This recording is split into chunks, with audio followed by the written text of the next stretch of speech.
بسم اللہ الرحمن الرحیم۔ السلام علیکم دوستو، میں ہوں عدیل فانی اور آپ دیکھ رہے ہیں عدیل انفو اینڈ ایکسپوزنگ۔ میرا چینل یوٹیوب پہ نیا ہے، اس کو سبسکرائب کر دیں اور گھنٹی کے بٹن کو ضرور پریس کر دیں تاکہ میری ہر آنے والی نئی ویڈیو آپ کو ملتی رہے۔ تو آج کا ہمارا ٹاپک ہے کہ منگول کون تھے، یہ کہاں سے آئے اور ان کا بانی چنگیز خان کون تھا، کس قسم کے اصولوں کا مالک تھا وہ، ان کا رہن سہن کیا تھا، کھاتے کیا تھے، پیتے کیا تھے اور کن قوانین پر عمل کرتے تھے۔ شروع میں منگول باقی قبیلوں کی طرح ایک قبیلہ تھا جو کہ باقی قبیلوں کی طرح اپنا ایک منفرد مقام رکھتا تھا۔ اس قبیلے کے لوگ سارا دن پانی اور گوشت کی تلاش میں رہتے۔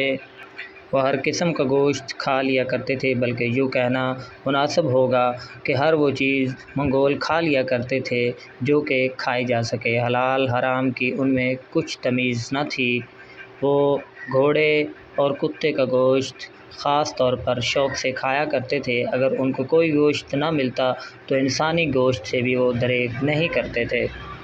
اس کے علاوہ کیا آپ جانتے ہیں کہ ایک روایت کے مطابق جب چنگیز خان پیدا ہوا تو اس کے ہاتھ میں خون کا ایک لوتھڑا تھا جو اس بات کی نشاندہی کر رہا تھا کہ وہ مستقبل کا بڑا اور خونخوار فاتح ہوگا۔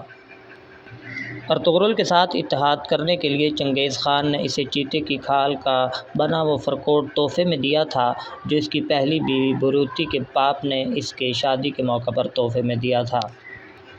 منگول فوجوں کی تعداد جلد ہی پھیل گئی کیونکہ شکست خوردہ اقوام کے سامنے مسئلے کے دو حل رکھے جاتے تھے۔ پہلا یہ کہ وہ یا تو اپنی موت کو گلے لگا لیں یا پھر منگول خان یعنی چنگیز خان کے ساتھ وفاداری کر کے اس کے پالتو بن جائیں۔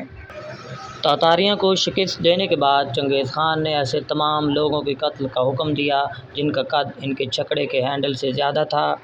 اس حکم کی زد میں آ کر آبادی کی کثیر تعداد زندگی کی بازی ہار گئی۔ ایسے حکم کا مقصد یہ تھا کہ بچ جانے والوں میں سے ایک وفادار نسل جنم لے جو کہ چنگیز خان کی غلامی کرے اور اس کی پالتو بن کر رہے۔ چنگیز خان قبلائی خان کا دادا تھا۔ یہ وہی قبلائی خان تھا جس نے چین میں یوآن سلطنت کی بنیاد رکھی۔ یہ سچ ہے کہ چنگیز خان ایک بہادر تھا، لیکن وہ ہر اس شخص سے جنگ کا اعلان کرتا جو اس کے مذہب کا نہیں تھا۔ چنگیز خان نے مغربی یورپ اور مسلمانوں کو ناقابل تلافی نقصان پہنچایا۔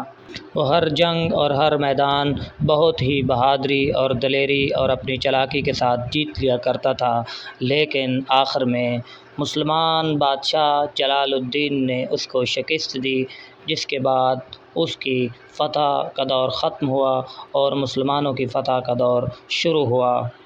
یہ کہہ کر اجازت چاہوں گا کہ ہمیشہ اچھائی ہی جیتتی ہے اور برائی کا خاتمہ ہوتا ہے۔ دوستو، اگر میری ویڈیو اچھی لگی ہو تو کمنٹ سیکشن میں اپنی رائے ضرور دیجیے گا۔ اپنا خیال رکھیے گا۔ اللہ حافظ۔